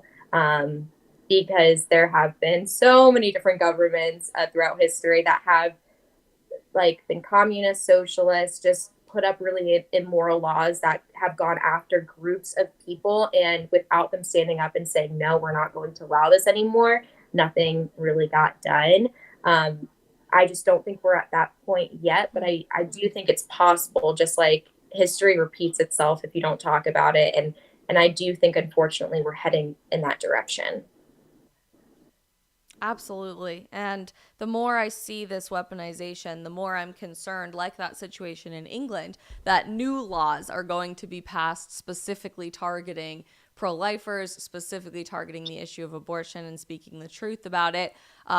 We live in a society that is not opposed to weaponizing our legal system in order to accomplish a political goal. And I think sometimes people are uncomfortable admitting that things have gotten that bad. And so we don't really want to confront it. We don't want to think about, well, what if someday we do have to break the law in order to draw attention to this? It makes us feel uncomfy inside. But addressing this topic now, as this is emerging as a topic in a post-Roe v. Wade America, I think is really important. However, you're right, breaking the law is not for everybody, right? And making sure that we have the capacity to influence this issue and impact culture to make abortion not just illegal but unthinkable in America also has to take place outside of a jail cell, right? So doing this type of work is not for everyone. For those who aren't really sure where they can start making an impact in the pro-life movement, where they can start telling the truth about preborn babies, where they can lend a hand in this issue, where should they go? How can they start? What is an easy thing that they can do other than breaking the law in order to fight for the preborn? Talking about it in your day-to-day, which sounds very odd and maybe too simple, but that's where you change things, is on the local level. If you can influence culture, then you can influence the law. Don't expect to try to influence the law if you can't even influence the culture, specifically the culture around you. So I would say bring it up in daily conversations. It might be really scary. Like when I moved from Southern Virginia to Washington, D.C., I went from everybody around me agreeing with almost everything I believed in, in terms of like the social issues, generally speaking. And then I moved up to Washington, D.C., and it was like nobody agreed with me. And it was kind of intense and scary. But the more I talked about it openly and unapologetically, the more I started realizing other people, are just unaware or have never met somebody who is that outspoken about a belief that they might disagree with, or just may have not ever discussed with someone about. So it's nice engaging in those conversations because they probably never had that, or most likely potentially never had that conversation in their life. So be unapologetic when you talk about it, and firm, but also try to change hearts and minds within your family, people around you, because that will naturally trickle down to other people and slowly but surely hopefully influence the law. If you want to get involved in more like hardcore activism, I would say join Students for Life of America. We have a bunch. We're really on the ground. We're also in the digital realm as well. But if you just go to our website, studentsforlife.org, you'll see a bunch of options and ways you're able to get involved. Go to your local March for Life.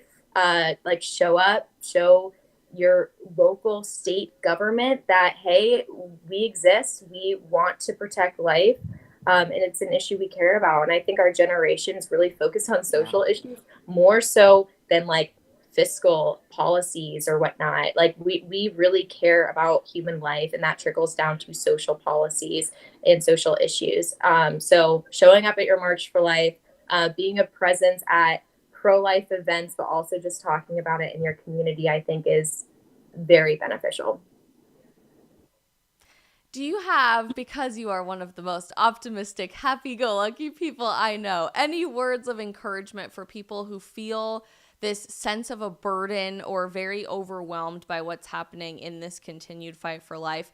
The pro-life movement is the long game, obviously. We've seen people fighting to repeal Roe v. Wade for 50 years, right? And if those people had given up, we would have never gotten the ground that we have today. But I think the crazier this gets, the more weary our souls could get in continuing to fight for the right thing and speak up for morality. Where can we keep drawing hope and strength and find that light at the end of the tunnel? God, honestly. I would say like my faith is what drives me the most, because it's not about what I think or what I care about. It's like, what does God care about? And if he cares about it, I should care about it. And it might feel like you're losing, but you're really not. At the end of the day, like, you have God on your side, which might sound cheesy to some people, but truly, if you do have God on your side, who cares? Like, honestly, who cares? If somebody calls you a name, okay, I don't like, cool. Like, I don't necessarily care. That doesn't define me. God defines me and my work that I'm doing for him. Like, I'm solely here to represent him in anything and everything I do. So it doesn't matter if people come after me, if people call me names, because I know what my father thinks of me. I know what I have to do for the kingdom. And, you know, you've had the church throughout history, even when you have insanely corrupt governments and persecution, the church always stands firm and it will last throughout the end of time. So that's the one thing you can have hope in. And I would say, if you don't know God, definitely like look into the Catholic Church. But it's a beautiful thing, and it will give you like the power to keep going on, in my personal opinion. Abso-freaking-lutely. Anna, where can people support you and all of the pro-life activism that you do and find out more about the movement as a whole? You can see what I do I'm mainly on Instagram. Sometimes I tweet, but you can find me on Instagram at Anna Lulis, Lulis. And then on Twitter, I just have my middle initial in there. So MLULIS. But if you want to know more about what's going on specifically with these 5 pro-life political prisoners, follow Powell, a progressive anti-abortion uprising. They have all these updates that they're constantly releasing, and protests coming up if you want to get involved. I work with Students for Life of America, so you can follow them as well. Yeah, and that's that. I think that's it. I think I covered all the bases there, but amazing. Thank you, Anna, so much for joining us on the stream, and we will look forward to having you back very, very soon. Not a whole year this time. Thanks so much, Isabel. I love Anna so much, and I'm so glad she was able to join us today. So thank you so much to my sweet friend, Anna. I hope you guys learned something new from that story. I just think it's such an interesting unveiling of how topsy-turvy our justice system really has become in this 2-tiered justice system that is specifically incarcerating and prosecuting individuals trying to prevent infanticide. But if you are a person who commits crimes against children, then you usually just get let out of prison or not prosecuted at all. So unbelievably ridiculous. None of it makes absolutely any sense. But my prayers will continue to be with those 5 activists who are fighting the good fight and bringing attention to these unjust laws that are being weaponized by our justice system right as we know it today in 2023. We're going to switch gears a little bit and start talking about a new story. So bear with me while we do that. But in the meantime, if you guys haven't already, or you came into the stream later than the very beginning, do me a huge favor and hit the like button on this stream. That could be a little thumbs up or a heart. Ring the notification bell so that you always know when we are going live or uploading a new video. And most importantly, hit the follow or subscribe button on whatever platform you are watching on right now. We're trying really hard to hit some good benchmarks on all of our community growth by the end of the year. And it's like insane to me that it is already a week into September, over a week into September. The end of the year is going to be here before we know it, and we need all of your guys' help in continuing to grow these communities and get these conversations out there where they really need to be most. I also realized I'm this type of person that will like hyper fixate on something when she gets a new piece of clothing that she's very excited about. I got this new like zip up amazing waffle sweater, and it's covered in dog hair now because it's literally the only thing that I've worn for the last like 3 days. So I apologize that it looks like I'm just wearing the same outfit for the last 3 days. I promise I'm not. It's just the sweater that's on top of everything, okay? I'm not disgusting. I do change my clothes, but it's a great sweater and I highly recommend it. It's just the world that we live in Isabel's world, okay? All right, let's switch gears a little bit. I made a video that was a shorter video about this on Instagram and TikTok yesterday, and this is what I had wanted to cover yesterday that we ended up pushing to this afternoon because of my severe migraine yesterday afternoon, so thank God we're not dealing with that today. But I'm seeing this constant narrative being spun by Gen Xers and boomers in particular about Gen Z being super lazy, that we are entitled, and that because we don't want to live in the same corporate structure of American workplaces that they have spent their adult life working in, then we are somehow wrong or stupid or idiotic, which I don't believe at all, not one bit. And I just think it's interesting for us to unpack and unravel this point of view and this mentality a little bit. I decided to do a deep dive on all of this for several reasons. I have been for the last year or so because I'm working on writing some exciting things, and I'll leave it at that for that little teaser, but also because I saw a video that was getting literally thousands of comments on TikTok about Gen Z in the workplace. So let's check out that video and then we will dive in. Gen Zer in their first internship can't fathom working for the rest of their life. The original creator turned his stitches off for some reason, even though he asked a question, but I think we need to talk about this because I am a Gen Zer who got her first corporate in-office adult 9-to-5 job this year. And I was actually really excited about it because it was a marketing position in a healthcare company, so I thought it was going to be really great. And I get that the company itself ended up being horribly toxic. Classic. The company itself always ends up being horribly toxic, so classic. But I also made the decision within only 4 months of working there that if I had to do this corporate drone thing for the rest of my life, because I did the math, you couldn't retire in this economy. Correct. If you had to do the corporate drone thing where you literally couldn't retire because you're not making enough money for the rest of your life, I just would rather clock out eternally. There were people in their 40s at the company making the same amount of money as me, still in the same struggling to get by position. And this is the thing that I think gets literally no attention when we talk about this subject, that there are people in their 40s and 50s making the same amount of money as a new Gen Z hire at most of these corporate companies. And we act like that's normal or good, or you have had zero opportunities for advancement at your company, but that's not supposed to scare us when we start working at these companies. It's is this is it? This is life? Because I would rather just tap out right now. And I tried to keep pushing through with blind optimism, but it was so soul crushing that 9 months in, I just had to wake up and be hey, is this the life you want to keep living? And the answer was no, I don't want to do this. Fair enough.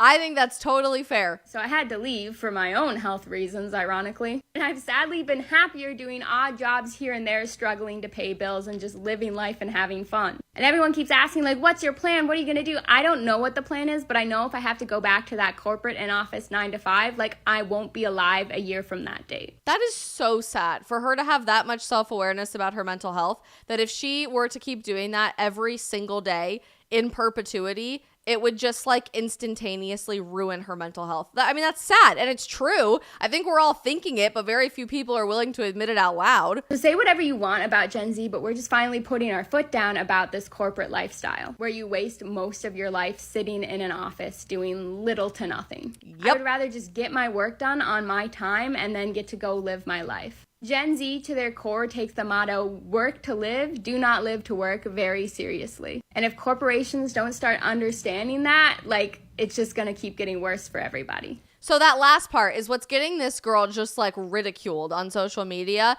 that our generation is more serious about not living to work, but working to live. And that all of a sudden that's making us lazy or entitled somehow. I have so many feelings and thoughts to unpack about this. And I just want to challenge you. If you're immediately feeling a little bit defensive, maybe you are an older generation watching this video and you're like, oh no, they're attacking workplace culture, they're attacking hard work. I want you to just take a second and take a deep breath and say, hang on a second, maybe they're not attacking hard work, maybe they're not attacking workplace mentality, period, of wanting to provide for yourself. Maybe the way we've structured workplace culture is inherently problematic, and we've created this false expectation of what the American dream is supposed to be, and we're setting people up for failure at the outset of their time in the American corporate workforce. So give it a second, just take a deep breath and hear me out when I start talking about all of this. In no way, shape, or form do I think our generation is lazy or doesn't want to work hard or doesn't want to provide for ourselves or is somehow entitled to just achieve ultimate success instantaneously on day one. Actually, if you look at the evidence and the statistical data that backs all of this up, Gen Z is one of the hardest working generations, those of us that are old enough to be in the workforce, when it comes to our jobs. We don't like to show up as a corporate mindless drone to a fluorescently lit building and a cubicle for 50, 60, 70 hours a week, to be told what to do by a really insane woke CEO that really doesn't care one bit about us, about our families, about our lifestyle, about our faith, but instead just tells us to type things into a computer and stare at a screen mindlessly like Wall-E 99% of our lives, and then go home and be so mentally drained and exhausted that we have no time or energy to give back to ourselves, to our spouses, to our friends and our communities and our families, that we don't prioritize our health, that we don't prioritize our faith, none of the above, okay? That is something that is not attractive to our generation one bit whatsoever, but that doesn't mean that we don't work hard. In fact, I was actually even told once by a job that even if I finished all of my work for that day that I really needed to get done, and there was nothing else on my plate or on my agenda, or my supervisor didn't need me to do anything in that next 9 to 5 period, if I finished all of my work by noon or 11 or even 3, I had to sit there and look busy. That was exactly what I was told to do by my supervisor. Sit there and look busy until the clock chimes 5:00 p.m. Because what if somebody saw that we were letting people leave early? Seriously, I'm not exaggerating and I'm not making that up. I was actually told that in my place of employment by my supervisor. If you're done with your work, sit at your desk, look busy until 5:00, because we don't want people to see if we let people leave early. That sets a bad precedent. When you've completed all of the work and more probably that you need to do for that day. So I can't tell you how many times at different jobs that I've had since graduating from college in 2015, I've literally just sat there and like scrolled through TikTok or scrolled through social media. Luckily, that's my job, right? I do have to understand what's going on in social media, but unbelievably ridiculous that I was told, and I've seen other people be told, just sit there at your desk, look busy. We don't want people to know if you leave early, because that sets a really bad precedent. And there are so many of you in the chat right now saying you literally just described my job. I've often been told that. I've been told that before. I was like, WTF, right? I mean, it's not normal and or productive. And in fact, you're being incentivized not to work hard because there's no opportunity for advancement. There's no reward if you work hard. You're incentivized to just sit there and twiddle your thumbs for half of your work week in the American corporate work structure. And this is true of for-profit companies. This is true of nonprofit companies, just like across the board. The American office structure, I think, is inherently broken. And nothing really revealed that to us, in my opinion, like the COVID-19 era when we were all working from home. And all of a sudden, we figured out, whether it was our homework or our work, that we could pretty much get everything done by like 10:30, 11 in the morning after starting at 9 o'clock. And then we could go for walks outside. We could go to the gym. We could exercise. We could spend time with our families and play board games or watch movies or get some fresh air. And we all of a sudden had this sense of work-life balance that never existed before, which is why people are having such a hard time readjusting to how things were structured before 2020. Gen Z, though, isn't really having it. We're not reverting back to what it was before, probably because this is really the only type of work that we've ever known, this hybrid, really remote, flexible work structure that does lean into an actual work-life balance, the work to live, not live to work mentality that I think is really, really healthy. And we are proving people wrong every opportunity possible when it comes to the young people don't work hard mentality, or young people are just very entitled and they don't want to put the effort in to obtain success. They're just going to expect it on day one. To the contrary, instead of doing the lazy, incentivized not to work hard pipeline of getting hired as an intern and then getting hired as an admin and then proving your loyalty to a company for 30, 40, 50 years so that you maybe someday might have the opportunity to get promoted to the CFO or the COO or the CEO of a company, we are just choosing to be CEOs on day one. We're entrepreneurial, we take risks, and we are starting our own businesses far more than any generation that ever came before us. A survey that was published in July from Yahoo Finance has found that Gen Z may just be the most entrepreneurial generation ever in all of human history. Gen Z learns for flexibility and purpose at work. That's why many of them are striking out on their own. It's not just about flexibility and the ability to set your own schedule or to have that sense of work-life balance. We long for a sense of purpose. We want to know that what we're doing is making a difference and is contributing something larger to not just our company, but our community, our environment, our family, and our country, and more. And when we just are told, sit there at your desk and look freaking busy, that's the opposite of what I believe fuels success for any workplace environment. An Austin, Texas platform called Zen Business, that is an entrepreneurial organization. It helps people launch their own businesses, released a study this year showing that 93% of our generation has taken a step towards exploring business ownership. The study, which surveyed 1,000 Gen Zers aged 18 to 25, so those of us that are old enough to be in the workforce, also showed that 84% of them selected entrepreneurship as the most exciting of 12 career paths, and that 75% want to become entrepreneurs. The study also offers insights into our discontent with traditional work. They may just say, I want a healthier, more prosperous, or flexible work environment, and since you older folks aren't going to create that for me, and in our formal structures that we have, I'm just going to have to create it for myself. That mindset is very, very novel compared to the last several generations. All the way back into probably the 1930s is the last time we've seen this kind of movement, this entrepreneurial spirit at a great rate. Around 72% of those surveyed said that traditional career paths that were open to their parents are no longer open to them, which I find so interesting because I can't even tell you how many times, especially going on corporate news and talking about our generation from a political perspective, I'm told, just get a job, it's out there. And our president obviously gaslights us into this, like, it's never been easier to get a job. That's just objectively not true, especially if you are a young person, because first we have lied to Gen Z by saying they absolutely need to get a piece of paper that says they went to a university for 4 years just to get a degree in order to be more successful. Sometimes choosing degrees in things that there are no jobs for. In fact, increasingly choosing degrees that there are no jobs for, like ethnic studies or gender studies or freaking underwater lesbian basket weaving, whatever you want to say.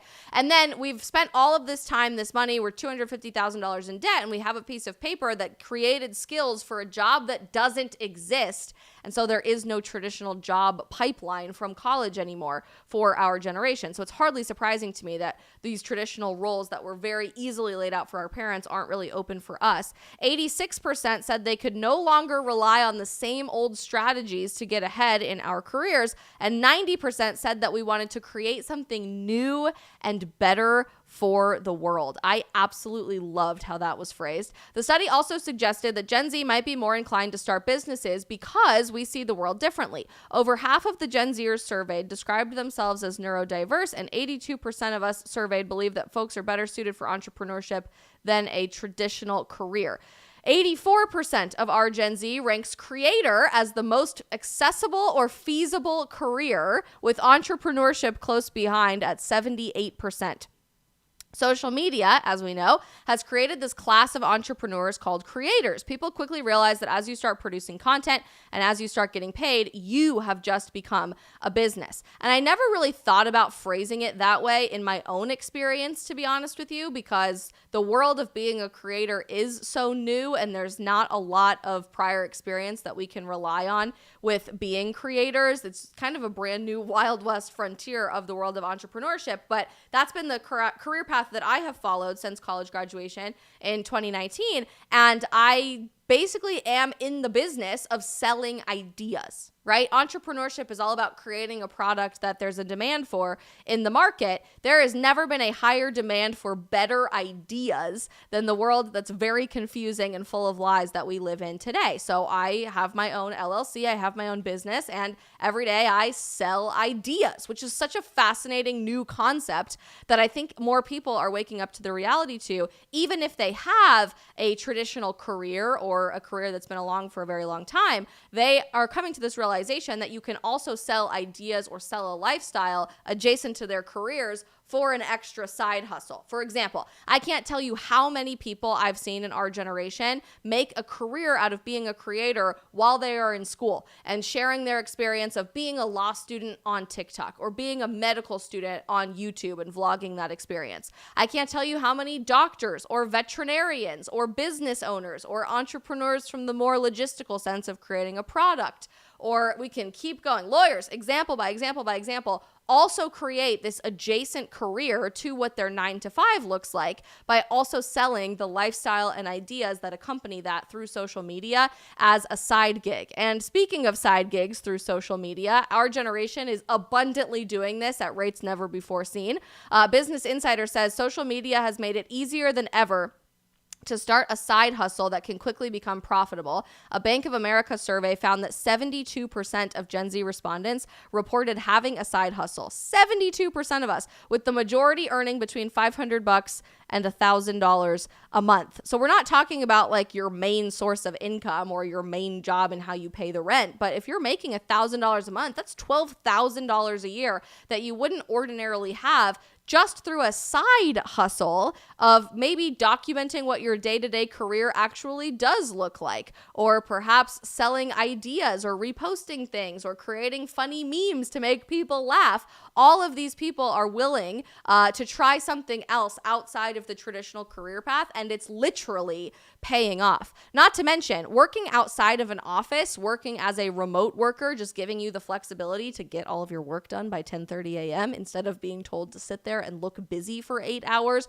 just in case somebody were to see, also means that our generation is making more money. Fortune magazine recently just put this out in June that remote workers are earning on average almost $9,000 more dollars than our in-office coworkers. And the coming at a cost thing, you know, they basically say you need the social interaction of being in an office. But this dollar amount is absolutely crazy to me. You're telling me I can earn on average 10 grand more by not working in the office for the same position that my friends working in the office are doing, and I probably don't have to waste as much time. I can be a lot more efficient. I can get all of my work done right away, right at the beginning of the day, or do it all late at night. And I can exercise and eat right and spend time outside and spend time with my loved ones. Insane that more people are not jumping on this trend.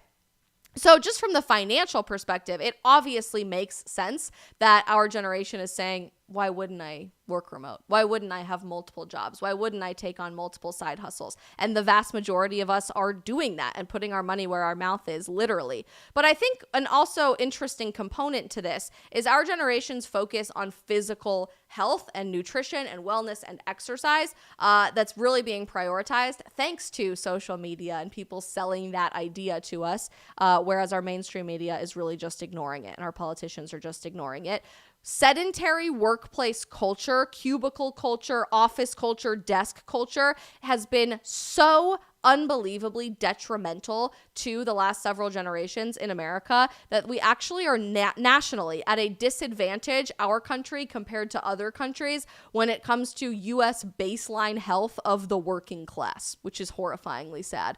The NIH put this out, and they describe the health of Americans as poor relative to residents of other wealthy nations. They actually have a term for this called the U.S. health disadvantage. There is such a high prevalence of poor health conditions among the working class in America, working aged adults, that we have an entire term for it, the U.S. health disadvantage. Diabetes, probably because we sit on our butt all day like Wall-E and we don't get enough steps in, or we don't even stand up at our desks because we work at our desks all day, every day. Alcohol-related car crashes, all of these poor health conditions are higher in the United States than in other wealthy countries, which has clear implications for U.S. healthcare costs, labor productivity, and labor availability. On average, people born in the United States have significantly lower life expectancies than those born in other wealthy countries. U.S. workers, they specifically point out, are less healthy and have less access to and pay for more healthcare than workers in other wealthy countries, which obviously increases the cost for businesses.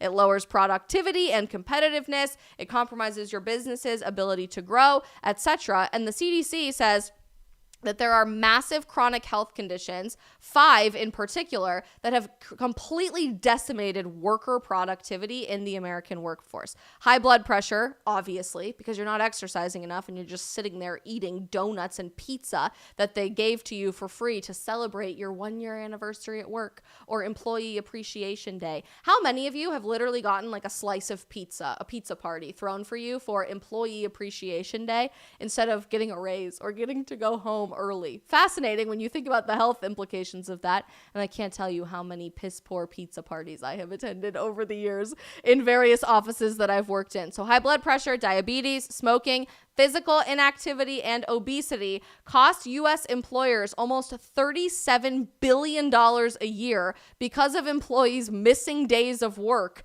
to seek health treatment for high blood pressure, diabetes, smoking, physical inactivity, and obesity. On average, Americans who work full-time spend more than 1/3 of their day, 5 days a week, at their workplace. And what are we doing at our workplace? We're sitting on our butts in a chair that's destroying our spine alignment, and we're eating, probably at our desk, because they tell us don't take a lunch break. That's really bad.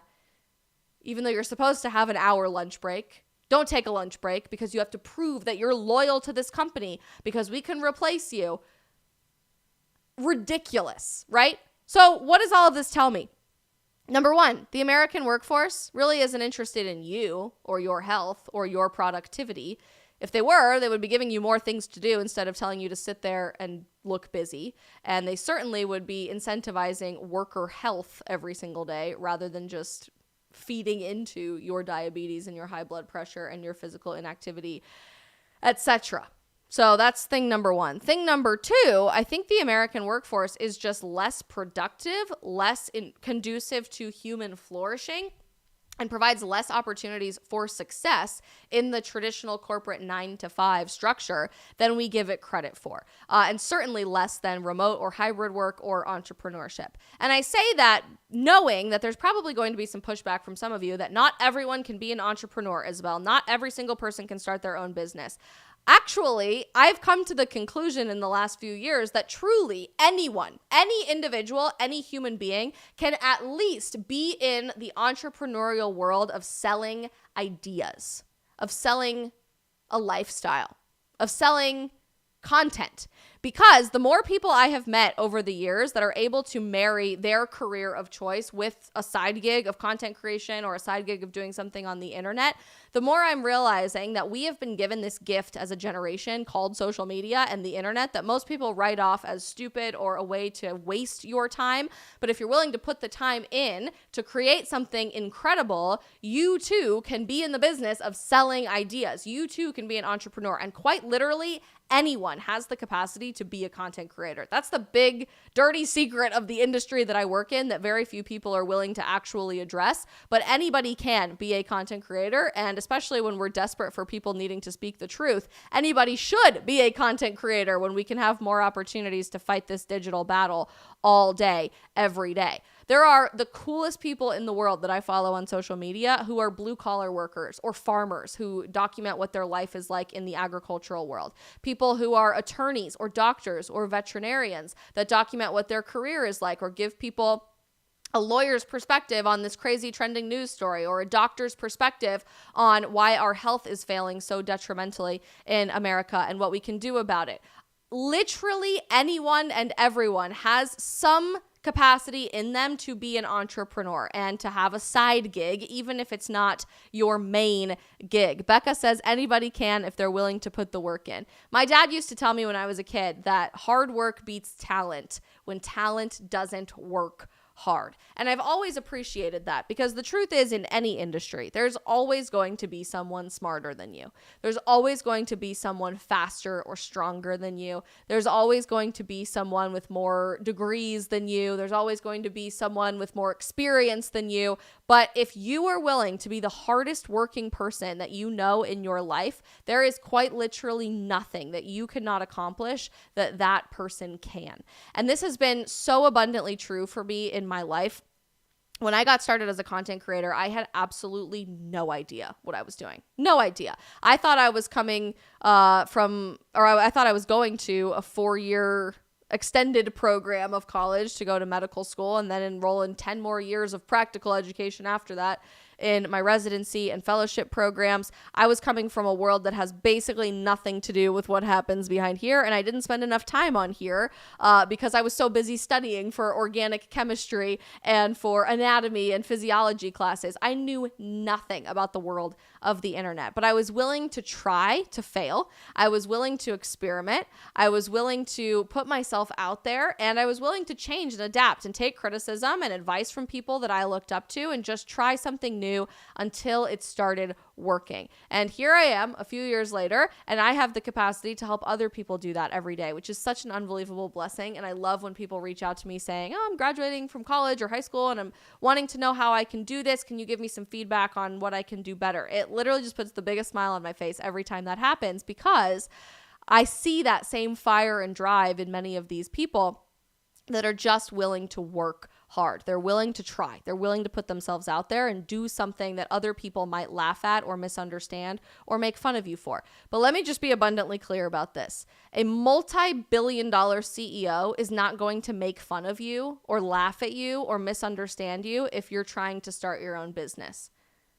The founder of Spanx is not going to laugh at you because you want to start your own clothing company.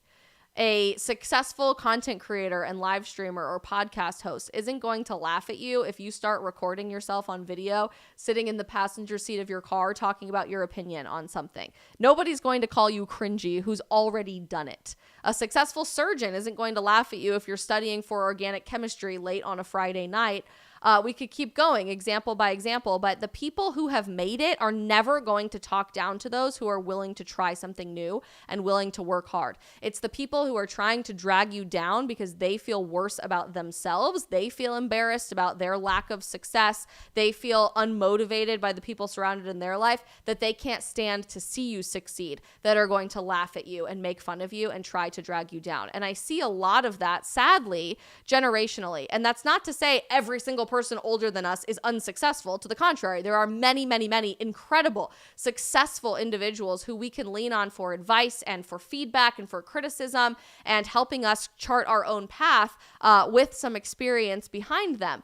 But when I hear stories like this video we just watched of there are 40 and 50-year-olds making the same amount of money that I'm making in my first job out of college, and they tell me I'm crazy for wanting to make more money, or I'm crazy for wanting to get a promotion, or I'm crazy for wanting to start my own business, I think there's something to be said about that. We have lied in the American workforce culture for so long to so many generations of people that the only way to succeed is to stick around at your current place of employment and prove your loyalty to that company. Maybe then will you get a promotion. Maybe then will we give you a 2% raise at the end of the year. Maybe then are you able to be considered an expert or successful in your field, when literally all of the evidence is pointing to the contrary. People who move around jobs, the average length of a job that Gen Z holds on to now, by the way, is 18 months. People who move around jobs are going diagonally up the income ladder. They're able to provide better for themselves and their families when they're willing to leave and take a pay raise somewhere else rather than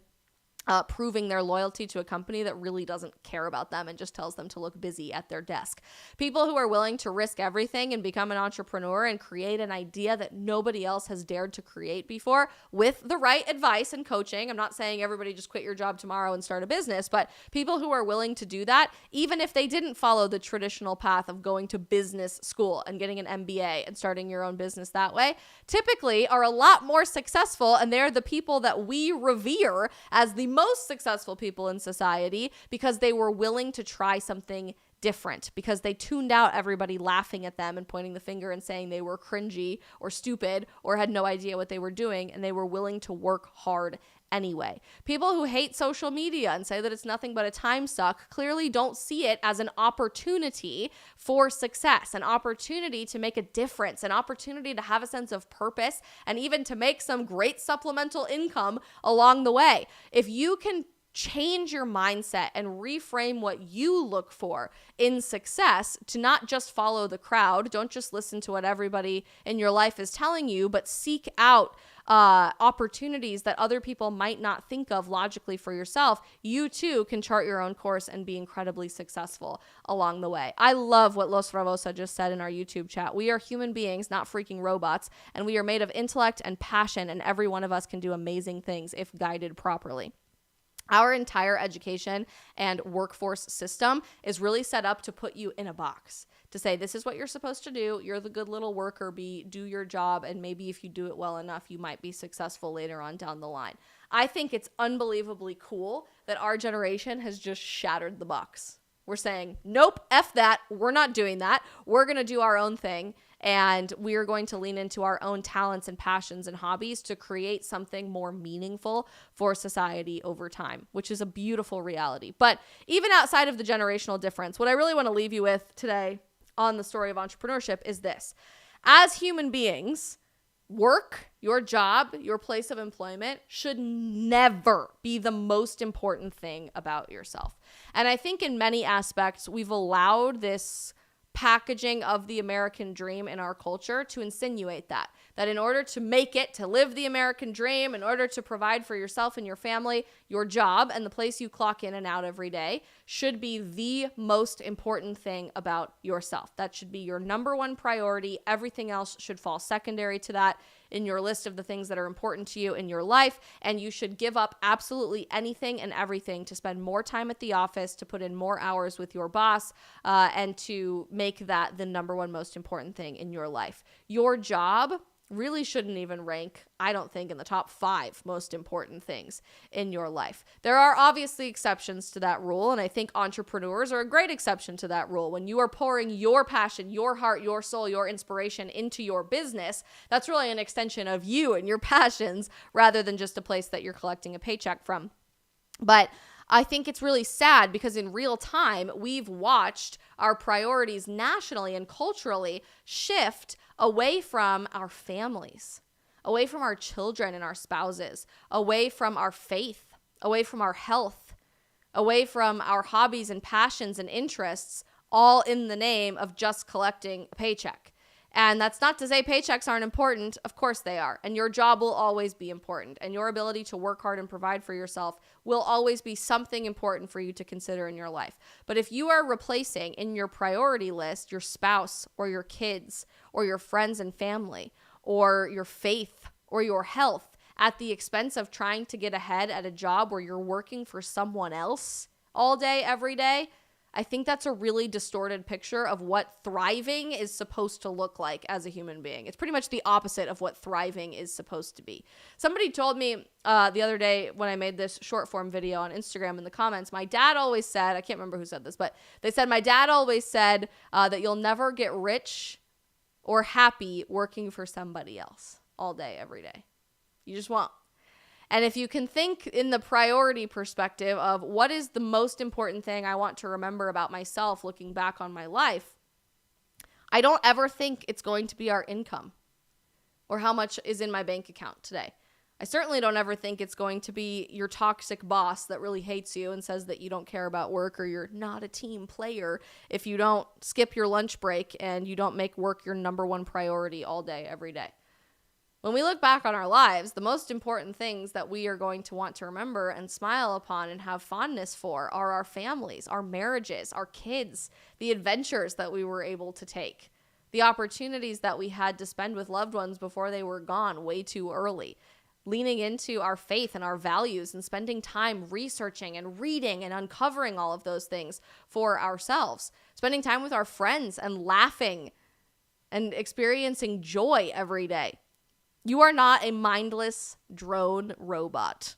They're making those for the workforce anyway, but you are not one of those. You are a human being. And I think it's so beautiful that although people seem to be upset about it, our generation is realizing this now when we are 12 to 26 years old, saying, I don't want to look back on my life and think the most important thing I did every day was my job. We're kind of having an It's a Wonderful Life moment, but like the preview to it. It's like the precursor. We've seen the spoilers at the end of the tunnel for the movie, and we don't want to end up like that. We're making conscious choices today to live a different lifestyle that's going to prioritize far more important things than our paycheck. And we're doing that in creative ways, starting our own businesses, having side gigs and side hustles, and utilizing social media for all of those things, and most importantly, prioritizing our values, prioritizing our health, prioritizing our faith, our family, and our friends over our jobs. Total Package just said on YouTube, usually the first thing people ask about you. Sorry, let me start this over.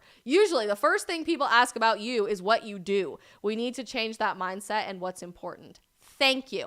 How many dinner parties or college parties or networking things or happy hours have you gone to and met someone new, or you meet your friend from work's spouse, and the first question that you ask them is, what do you do? What do you do? What do you do? That's the number one question that is asked about our entire identity, insinuating that your job is the most important thing about you. And it's just not.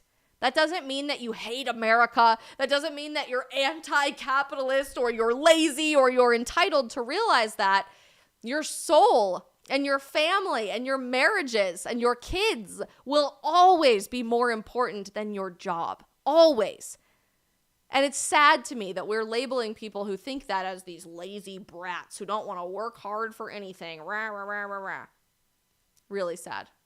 All right, I know we're running up against our limit on locals, so we are going to transition out right now and move over to a post-game Q&A just for the locals gang. If you guys want to join us, please feel free to do so. I'm going to drop the link to our community right now on all of our other chats. Locals, I know that we timed out over there because we ran up against our 2-hour limit, but I am so unbelievably grateful for each and every one of you. Thank you so much for joining us on the stream today. It is always so much fun to get to know all of you guys, and I'm so excited to see these communities continue to grow. If you enjoyed today's stream, don't forget to like it, hit the thumbs up or the heart button, ring the notification bell so that you always know when we go live or upload a new video, and most importantly, slam that follow or subscribe button so that you are always going to be a part of our future streams moving forward.